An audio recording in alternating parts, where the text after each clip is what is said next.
we have a brand new app. It's called the AMS, Alternative Method of Speaking Selection Tool. And you can go to our website and get the AMS selection tool.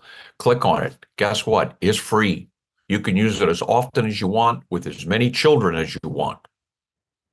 Okay. It was developed by Data Makes the Difference, which is one of the partners of Essential for Living. What the AMS selection tool will go through something called the vocal profiles. This will help us determine, does your learner need an alternative method of speaking? See, most people think that's a really easy question to answer, and you don't need any analysis. But here's the problem. What if the child has an echoic repertoire? What if they can repeat words? There is a behavioral procedure that will get them to independent, spontaneous spoken words that many people in the world aren't aware of and don't know about.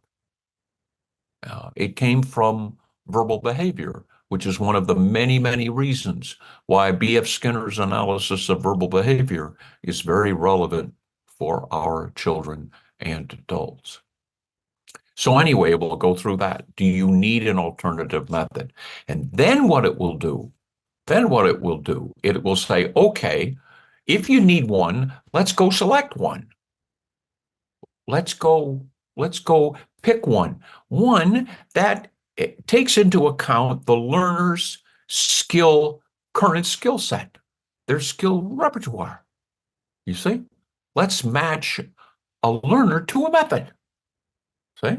And then let's see if one looks like it matches the learner, then let's say, okay, but wouldn't it be nice if the method also retains some of the advantages of spoken word because they are huge. If you can get to spoken word, that's the BMW of effective communication. It is. I mean, that's what you would want to get to if you could. So let's see if this method retains some of the advantages of spoken word. And then the last piece we want to know is, does it give you a large or a small audience? Are you an individual who's going to be out and about the community and is going to need to talk with hundreds of people? Or are you somebody whose life and whose movement in the community is going to be somewhat restricted? You won't need hundreds and hundreds of people. Most of the people you're going to be in contact with are people with whom you are very familiar. And so it's going to take all of those things into account. Right? Is this particular example that you see is one where there were two methods that the method selected out. First off, they selected about 10 or 12, and then it got down to these two. One was standard, adapted, and idiosyncratic signs, and the other was a portable booklet that you could use to exchange pictures, and it was a booklet that was worn by the learner, so the book was never separated from the learner. And when you take a look at what the analysis was, you see both match the learner's repertoire pretty well. Signs a little bit more than the pictures, but not much more.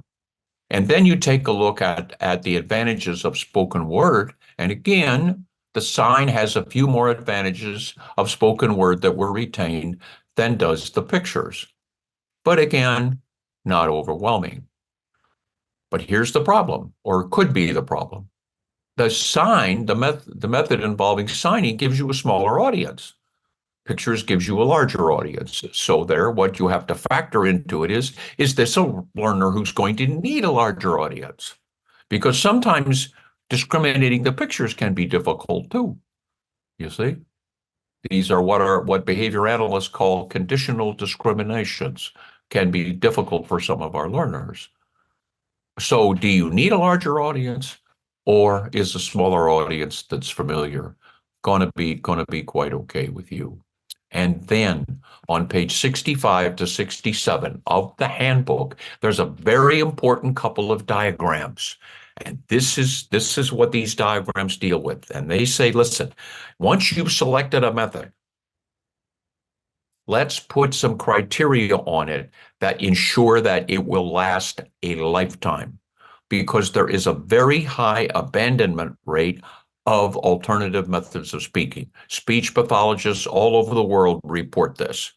I wish we could show you some published data, but we can't because, to our knowledge, there isn't any. But you go and ask experienced speech and language pathologists, and everywhere you go, they will say lots of people, sometimes as many as half of the people who have an alternative non-vocal method of speaking abandon it later on. So what we want to put is to make sure our learners don't abandon it. You see, so we have what we call the CAFE criteria. CAFE is just a convenient acronym. It stands for, is the method continuously available? Continuously available. Is it frequently used? And is it effortless? And all three criteria must be present. You must meet all three criteria in order to carry forward. To make sure that all of this time and energy that's put into finding an alternative method of speaking for somebody who is probably not going to be capable of using spoken words. Well, boy, this thing better be there, and it better last a lifetime. Otherwise, we're going to be working with somebody for several years, and then someday we're going to see them in the store and they have nothing. And they're trying to communicate with mom and dad, and they don't have any way to do it. And they and mom and dad are both extraordinarily frustrated because the method they once had, they don't have anymore.